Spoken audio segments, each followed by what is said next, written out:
Bonjour bien-aimés dans le Seigneur, c'est mardi. Ce soir, c'est notre grand culte de la semaine sur YouTube et sur Facebook avec le pasteur Alain. Nous allons continuer à parler des personnalités qui nous inspirent à vivre la gloire de Dieu.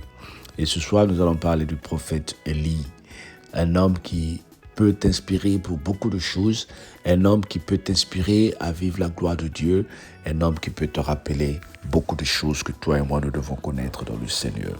Ne manque pas, c'est à 22h heure de France. C'est pas seulement la parole de Dieu, mais souvent nous utilisons le temps pour prier, pour t'exhorter et pour ensemble se joindre pour prier pour les uns des autres. C'est très important.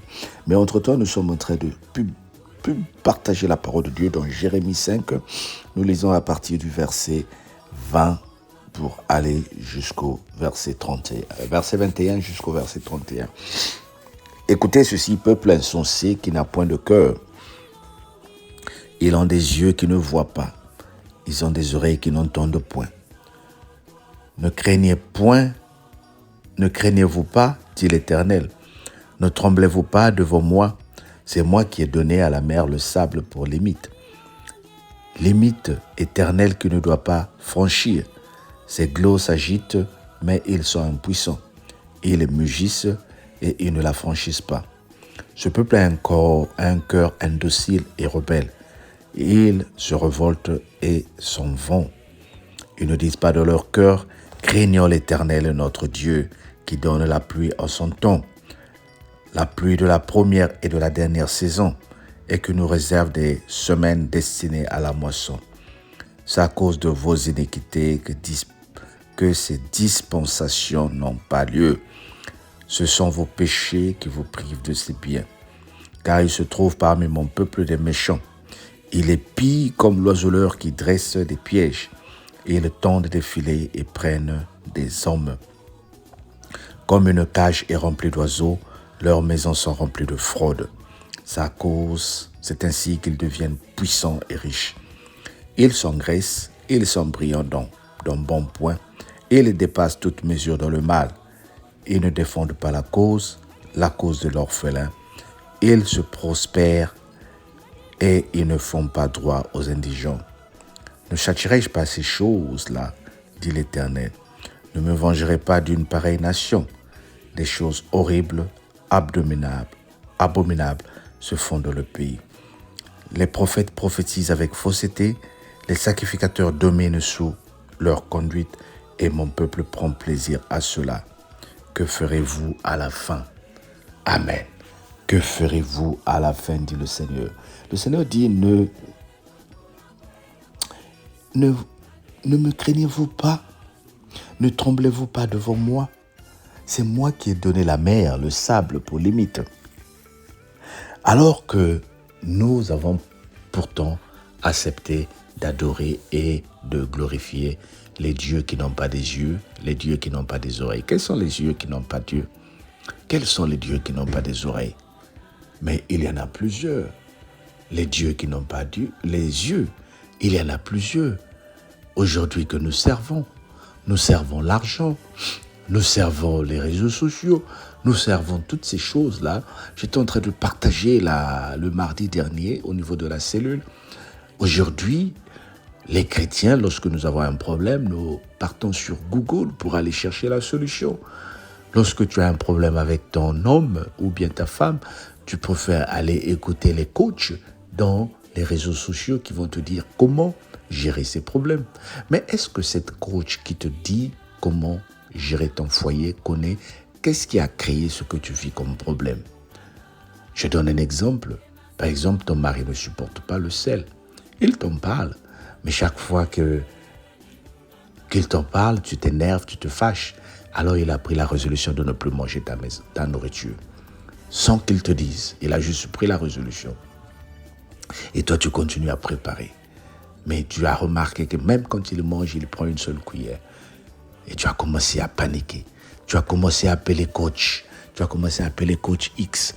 Ah, faut prier, mon mari ne mange pas ma nourriture. Mon mari ne veut plus faire ceci à la maison. Mais c'est juste question de dialogue. C'est juste question de connaître ce qui se passe dans ton foyer. Le coach va commencer à te dire des choses qui n'existent pas, qui vont juste te faire peur, parce qu'elle n'a pas les yeux pour voir ce qui se passe dans ta maison. Mais il y a quelqu'un qui a les yeux qui voient partout. Il y a un Dieu qui voit ta maison. Ce Dieu-là peut te dire, mais va communiquer avec ton mari.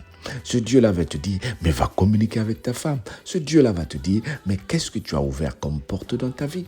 Bien-aimé, surtout à un moment lorsque nous arrivons dans des pays occidentaux, nous avons l'impression que nous n'avons plus besoin de Dieu, que nous pouvons faire ce que nous voulons, que nous n'avons plus besoin des conseils des autres, que nous pouvons faire ce que nous voulons, bien-aimé.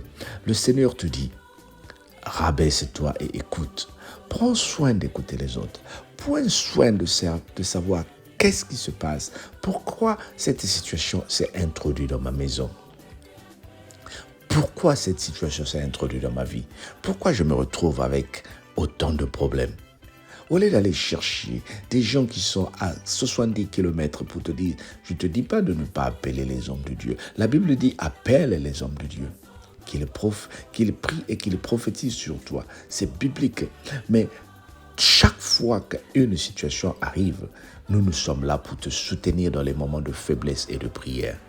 Mais nous t'encourageons aussi à ouvrir les oreilles pour que tu entendes, à ouvrir les yeux pour que tu entendes. Là, je parle particulièrement à toutes mes sœurs qui m'écoutent. Vous avez beaucoup de problèmes qui se passent dans votre foyer. Mais est-ce que tu joues le rôle d'une épouse ou tu joues le rôle d'une mère? Aujourd'hui, beaucoup de sœurs sont devenues jusque des mères. Elles ne sont plus des épouses. Qu'est-ce qui se passe? Est-ce que tu as compris que le mariage est un engagement où tu dois rester à l'écoute de ton mari, au service de ton mari? Je parle aussi à mes frères qui jouent le rôle de papa, mais qui ne jouent plus le rôle de mari. Nous avons besoin de s'écouter. Nous avons besoin de savoir les besoins des autres. Et plus vous êtes en train de grandir, plus vous êtes en train de changer. Cette femme qui te faisait à manger tous les jours n'a plus les mêmes forces qu'elle avait. Est-ce que tu la comprends? Ce monsieur qui t'a acheté des choses qui t'a mené en voyage, qui t'a acheté des choses chères, est en train de vieillir. Il n'a plus la force de faire les heures supplémentaires pour te faire vivre comme une princesse. Alors, ces petits détails-là, au lieu d'aller chercher le diable, au lieu d'aller chercher qu'est-ce qui se passe dans ma vie, nous devons chercher à aller vers Dieu qui a des yeux pour qu'il comprenne qu'il y a quelque chose qui s'est passé. Que la parole de Dieu t'aide, bien-aimé, que la parole de Dieu m'aide. Viens encore ce soir, nous allons parler du prophète Élie qui va nous aider à vivre la gloire de Dieu. Que le Seigneur te bénisse. Bye bye. Et partage la vidéo, bien-aimé. Et permets à une personne de s'abonner aussi. Dieu compte sur toi pour l'évangélisation. Bye bye.